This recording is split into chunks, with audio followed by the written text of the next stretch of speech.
Antisipasi terjadi perang, Turki, Iran, dan Irak borong senjata tempur baru dari Rusia.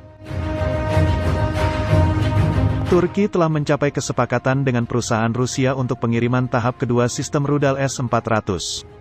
Perkembangan ini diumumkan Rosoboronexport, industri senjata terbesar di Rusia, Minggu, tanggal 23 Agustus tahun 2020.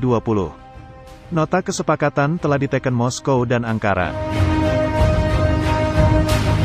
Perkembangan lain, Iran juga mencapai tahap baru menyangkut kerjasama militer Rusia-Iran.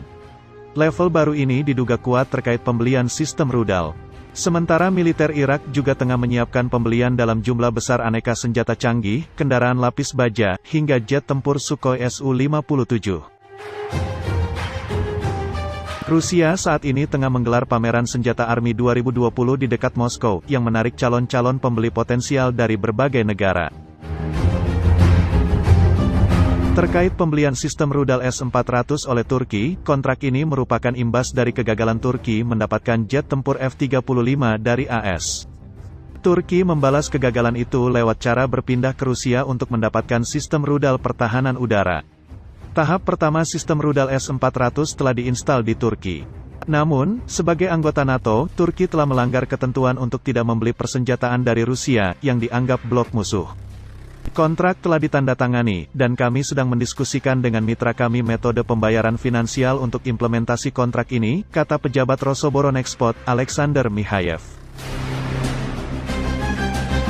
Ketua Dewan Industri Pertahanan Turki, Ismail Demir, mengkonfirmasi Moskow dan Ankara telah mencapai kesepakatan mengenai pasokan tahap kedua sistem rudal S-400. Kesepakatan ini menimbulkan ketidakpuasan di Washington sehingga menuntut Ankara membatalkannya, dan membeli sistem rudal pertahanan Patriot AS. Washington mengancam akan menunda atau bahkan membatalkan penjualan pesawat tempur F-35 terbaru ke Turki, serta menjatuhkan sanksi sesuai hukum mereka. Sementara Irak tertarik membeli kendaraan infanteri dari Rusia dalam meningkatkan hubungan militer Baghdad-Moskow. Rencana itu diungkapkan Imad Al-Zuhairi, inspektur militer untuk Kementerian Pertahanan Irak di sela-sela pameran senjata di Moskow. Dia juga mengatakan Irak ingin meningkatkan kerjasama militer dengan Rusia dan melakukan latihan untuk berbagi pengalaman dalam memerangi terorisme. Situasi di negara kami membutuhkan bantuan dari Rusia, dan kami setiap tahun datang ke pameran untuk membeli lapis baja, pesawat, tank, dan membeli segalanya. Sebagian untuk pasukan darat, kami fokus pada pasukan. Tapi saya seorang pilot, saya butuh pesawat tempur, Su-57, tambah Al-Zuhairi. Untuk helikopter, kami memiliki banyak helikopter dari Rusia, ada Mi-35, Mi-28, Mi-17, semua itu kekuatan udara utama di Irak, tegas pejabat Kemenhan Irak itu. Pada kesempatan terpisah, Duta Besar Republik Islam Iran untuk Moskow, Kazem Jalali, mengemukakan, negaranya mencapai babak baru kerjasama militer dengan Rusia. Menteri Pertahanan Iran, Amir Hatami telah tiba di Moskow untuk bertemu dengan mitranya dari Rusia dan sejumlah pejabat pertahanan teras lain.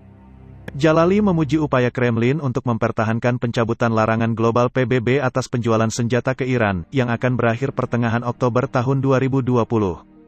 Dengan menolak resolusi AS untuk melanjutkan larangan, Rusia menunjukkan penentangan tindakan ilegal dan sia-sia oleh Amerika Serikat, kata Jalali. Menteri Pertahanan Iran, Jenderal Amir Hatami, akan terbang ke Moskow pekan ini untuk bertemu dengan mitranya dari Rusia menyusul akan berakhirnya sanksi embargo senjata PBB ke Iran.